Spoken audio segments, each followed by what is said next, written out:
Hello everyone, welcome to our Law Excellences Initiative Current Affairs for Beginners. Let's start our today's session.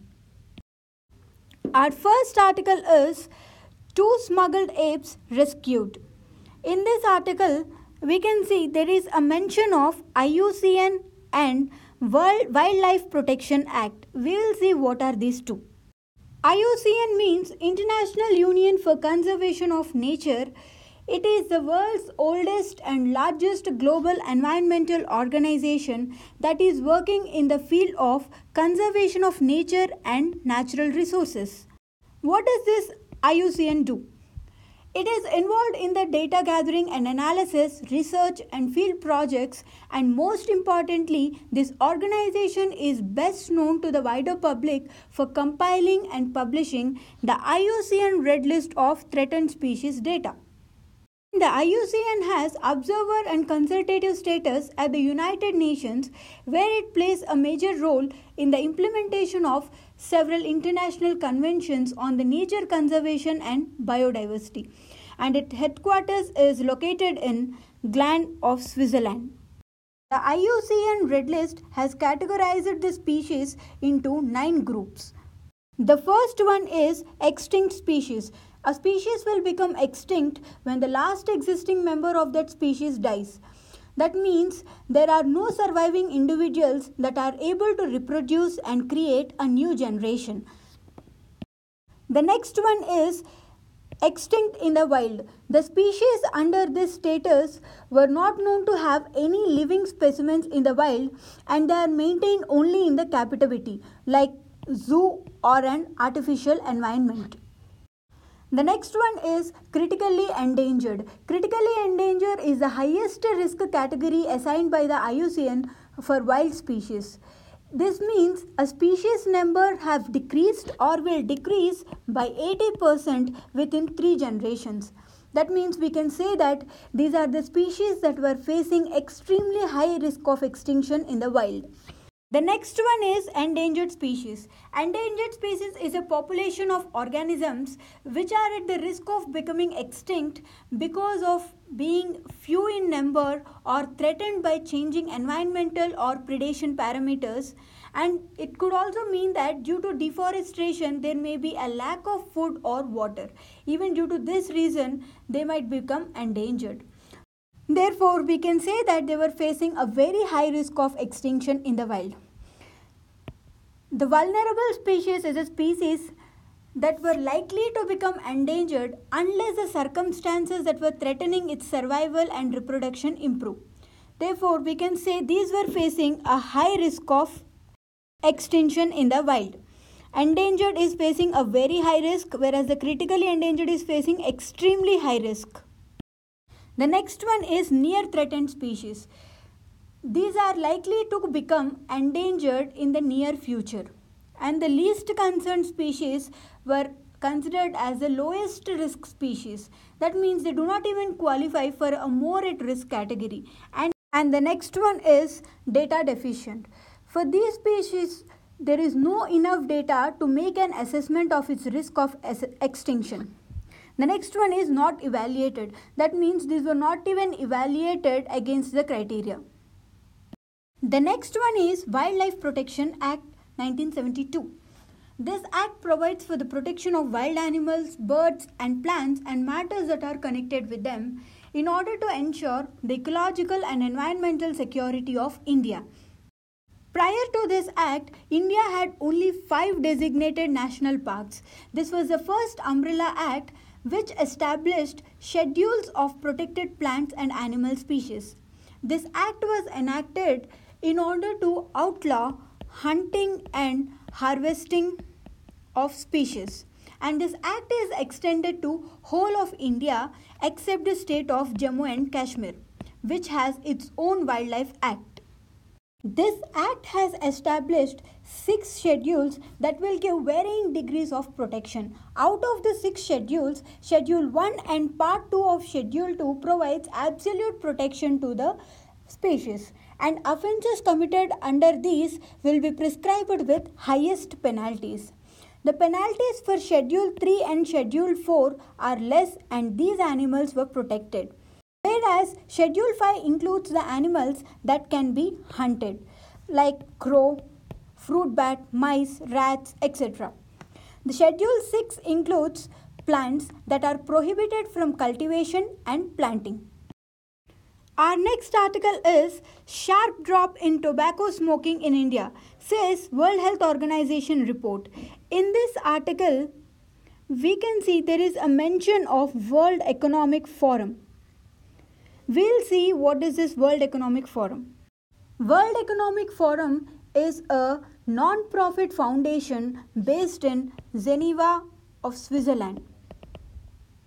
It is recognized as an international organization for public-private cooperation, and this forum engages the foremost political, business and other leaders of society to shape global, regional and industrial agendas.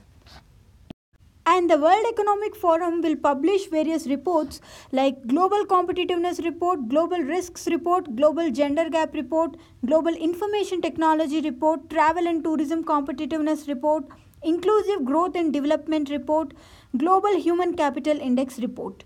These are all the reports that were published by World Economic Forum.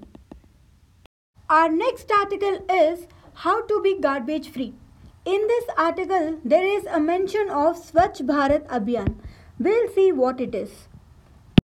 Swachh Bharat Abhiyan is the largest program on sanitation by Indian government that was launched on 2nd October of 2014. This Swachh Bharat has two submissions. One is Swachh Bharat Rural and the other is Swachh Bharat Urban. The Swachh Bharat Rural Mission comes under the purview of Ministry of Drinking Water and Sanitation, whereas the Urban Mission will come under the Ministry of Urban Development. The basic objective of this Swachh Bharat Abhiyan is to provide sanitation facilities to every family, including toilets, solid and liquid waste disposal systems, village cleanliness and safe and adequate drinking water supply by 2nd October of 2019. By indicating it as a tribute to the father of the nation on his 150th birth anniversary.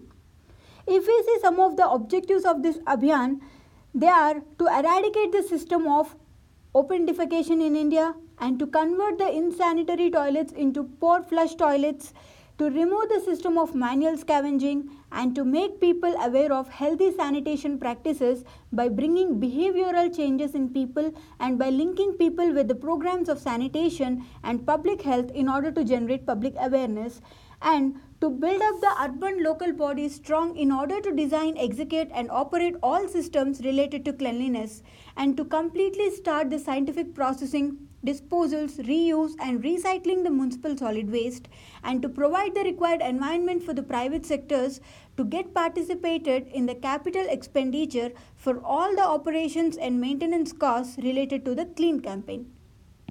Our next article is US renames Pacific Command. Let us see what is this Pacific Command.